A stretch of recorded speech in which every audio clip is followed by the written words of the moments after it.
그러니까 시험을 잘 보려면 공부를 잘하는 건 당연한 거고 훈련이 돼 있어야 돼요. 내가 중간에 가다 못 푸는 문제가 나와도 그걸 쿨하게 넘어갈 수 있는 거죠. 공부를 열심히 하고 내가 다 안다라고 해서 시험장에서 좋은 성적이 나오는 건 절대 아니에요.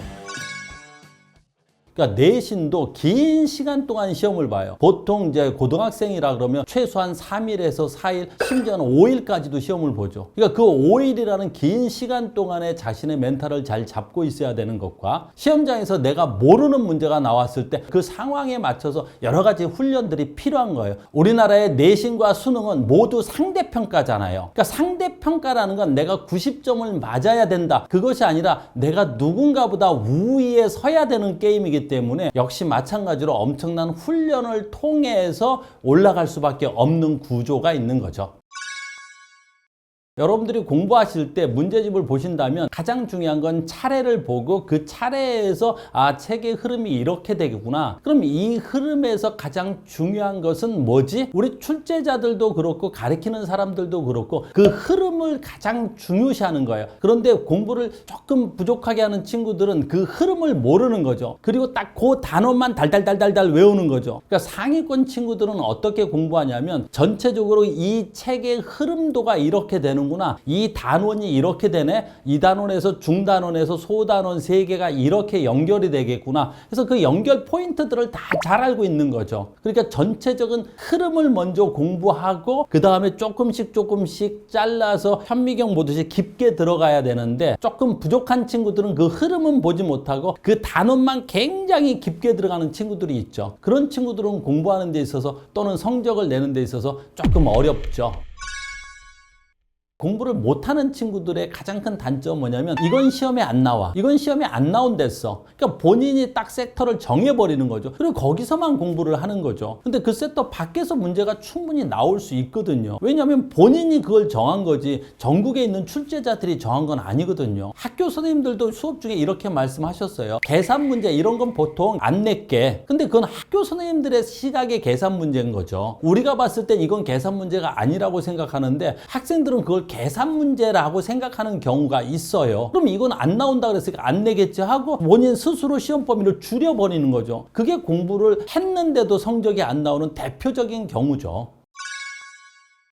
기출 변형 문제도 시간을 정해놓고 푸는 게 가장 좋아요. 그러니까 한 회차를 푸는 데 있어서 타임을 40분으로 맞춰놓으면 그 40분을 충분히 다 써서 문제를 푸는 게 가장 좋은 거예요. 혹시라도 성적대가 높은 친구들은 40분 정해놨는데 20분 만에 다 풀었다라고 자랑하는 경우가 있는데 그건 정말 바보 같은 짓이에요. 40분 만에 풀으라 그랬는데 20분 만에 풀고 내가 다 풀었대요. 그래놓고 채점하다 보면 실수가 반복되는 것들이 나올 거죠. 나한테 주어진 시간이 40분이라면 정확하게 40분을 다 쓰면서 공부를 하셔야 돼요. 여러분들이 기출문제를 푸실 때 한 7회차 정도 가시면 시간을 딱 정해놓고 그 시간 내에 다 푸는 훈련을 하시는 거 굉장히 좋은 공부법이에요.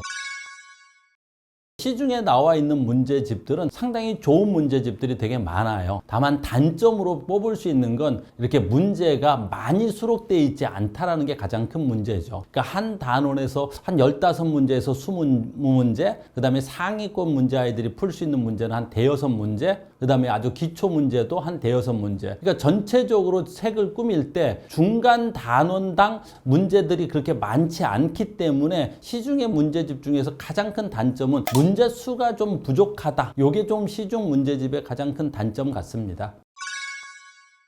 기출 변형 문제는 언제 푸는 게 가장 좋으냐면 한 번 공부가 끝났거나 한 섹션이 돌면 기출 변형 문제를 푸는 게 좋아요. 그럼 한 번 문제를 풀면 기출 변형 문제를 다 맞출 수는 없는 거죠. 그럼 거기서 어떤 게 틀리는 거죠. 그럼 틀린 문제를 다시 공부해야 돼요. 그러면 다시 공부하고 와서 다음 회차를 풀어야 되는 거죠. 그럼 다음 회차에서 내가 공부했던 걸 맞으면 그때 성적이 올라가는 거예요. 그래서 시험 3주 전에서는 기출문제 풀고 틀린 거 다시 정리하고 그렇게 해서 한 2주차 들어가서 기출문제를 풀었을 때 내가 틀리는 게 거의 없어야 되는 거죠. 그리고 마지막으로 한 1주 남겨놓고는 파이널을 푸셔야 되는 거죠. 그러니까 기출 변형 문제에 파이널이 제공되면 그 파이널 보고 이제 내가 여기서는 틀리는 게 없구나 라고 했을 때 자신감을 가지고 시험장에 들어가서 시험지를 받을 수 있는 거죠.